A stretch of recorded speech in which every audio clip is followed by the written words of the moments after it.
继续来到新德县，要罢免掉国民党立委徐新营的国民团体来指控，讲因曾到新埔各种宣传，和国民党的党工来阻止，因着换所在换去新埔镇公所边仔的凉亭啊，搁互不明的人士甲因赶，因痛嘛讲这是恶意的妨害甲干扰。啊，镇公所讲，这公所以外场地爱事先来申请，但是若是甲政治有相关者，为着保持行政中立，避免民众误会，所以这个场地无要招人。叫警察来了，这是不有权利，我不能摆吗？两个查某人起完假，讲要叫警察来。最近各地拢伫罢免，连续地点真接发生这款争议，伫这进程。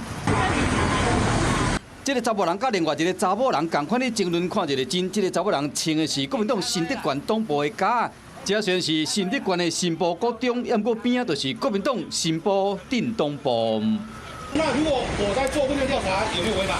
国民团体指控讲，昨办连署活动，先互国民党的党工阻止，后来转战新埔镇公所边的凉亭啊，又有不明的人士刁难。不明人士一再的说明需要租借场地，那我说，那我们补申请可以吗？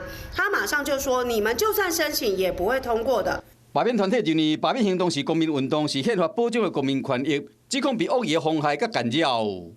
新竹县政府就可以借给韩国瑜做他的一个大型的造势晚会吗？请问这就是国民党的双重标准吗？那昨天依据了解，反罢免团体并没有事先向公所申请借用这个场地，那所以我们昨天在接获民众的投诉或反映之后，我们才到场去处理。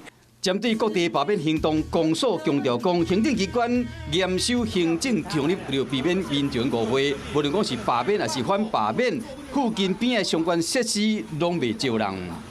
Hello， 我是林明瑞。想要抢先掌握最及时的新闻资讯吗？赶快订阅、按赞、开启小铃铛，锁定我们华视新闻的 YouTube 频道。